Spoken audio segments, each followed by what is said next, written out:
आज पढ़ते हैं गुणनफल प्रमेय और शेषफल प्रमेय। पूर्व में आपको बताया गया था कि इसके संबंध में आगे वीडियो में पढ़ेंगे।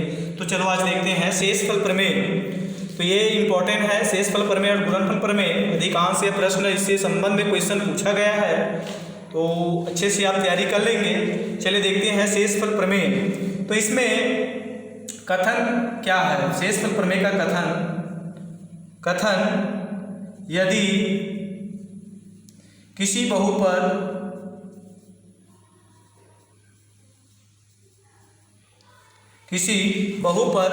f(x) को एक ऋण a से भाग दिया जाए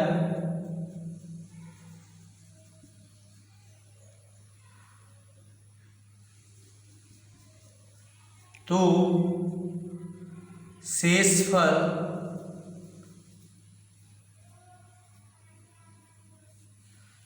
fa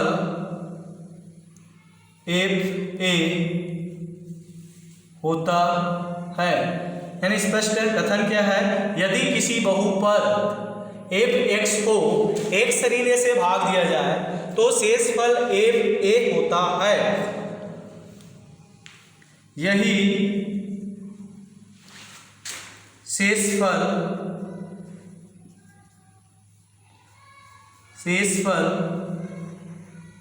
प्रमेय है। स्पष्ट है, यदि किसी बहुपद, कोई भी बहुपद हो, अगर उसको एक ऋण a से भाग दिया जाए, किससे भाग दिया जाए? एक ऋण a से भाग दिया जाए तो शेषफल क्या होता है? fa होता है। यदि कि किसी बहुपद f(x) को एक ऋण a से भाग दिया जाए तो शेषफल क्या होता है? fa होता है। सिद्ध करते हैं। तो जैसे आप जानते हैं कि उत्तर की जांच करते हैं। उत्तर की जांच में क्या होता है? जैसे भाज्य बराबर हम क्या लिखते हैं? भाजक गुणित भागफल, भाजक गुणित भागफल धन शेषफल।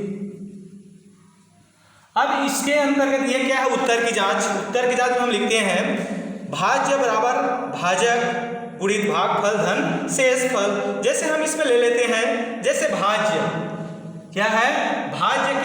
जैसे हम मान लेते हैं भाज्य क्या है? f(x).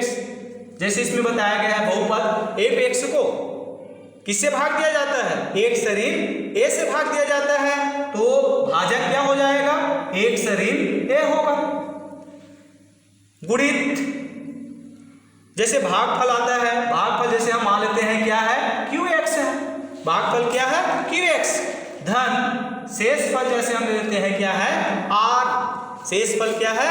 r। अब इसमें हम देखते हैं, इसके मान में यानी विलोपित करने के लिए हम यहाँ पे x बराबर हम क्या करते हैं? a मान लेते हैं। x बराबर क्या मान लेते हैं? a मानते हैं। तब इसमें क्या होता है? यानी x के स्थान पे हम क्या लिखते हैं? a लिखते हैं। तब इसमें क्या होगा? fa बराबर x के स्थान में हम क्या ले रहे हैं? a ले रहे हैं। ऋण a गुणित q, इसके स्थान में क्या ले रहे हैं? a धन r। यानी fa बराबर a और a क्या हो जाएगा? ये शून्य हो जाता है। तो शून्य और qa का गुणा करेंगे तो क्या होगा? ये शून्य हो जाएगा। और अर्थात r बराबर क्या आता है? fa।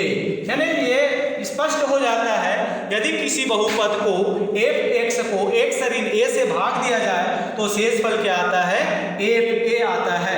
तो इस तरह से इसका विलोपन हो जाता है। विलोपन करने के लिए यहाँ पे लिया गया है भाज्य बराबर भाजक गुणित भागफल धन शेषफल। तो हम यहाँ पे भाज्य क्या माने हैं? f(x), भाजक क्या है? एक ऋण a, भागफल क्या है? qx धन r क्या है? शेषफल। अब यहाँ पे हम x बराबर क्या लेते हैं? a ले लेते हैं। तो x बराबर a लेते हैं तो f(x), तो fa हो जाएगा। a में a घटाएंगे गुणित qa धन r। a में a घटाते हैं तो क्या हो जाता है? शून्य। qa में शून्य को गुणा करते हैं क्या हो जाएगा? शून्य। अर्थात r बराबर क्या होगा? 1a। यानी यहाँ पे सिद्ध हो जाता है कि शेषफल क्या होगा, एफ ए होगा।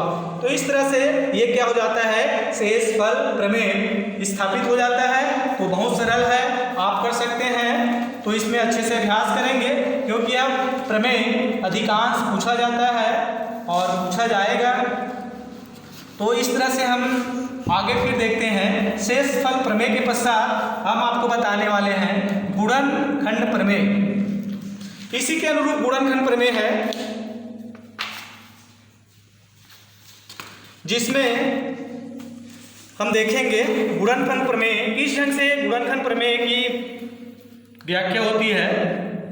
गुणनखंड प्रमेय, तो गुणनखंड प्रमेय इसमें कथन है,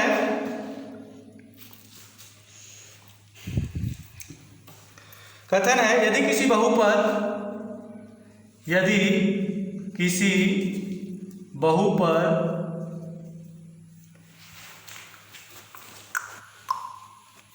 एफ एक्स को एक सरीन ए से भाग देने पर, सेम है शेषफल प्रमेय जैसा ही गुणनखंड प्रमेय है, भाग देने पर शेषफल एफ ए बराबर 0। यानी स्पष्ट है, यानी गुणनखंड प्रमेय में यानी शेषफल वहां तो आता ही नहीं है, तो स्पष्ट है कि शेषफल क्या हो जाता है, शून्य होगा। शेषफल क्या होगा, शून्य होगा। तो एफ ए बराबर 0 हो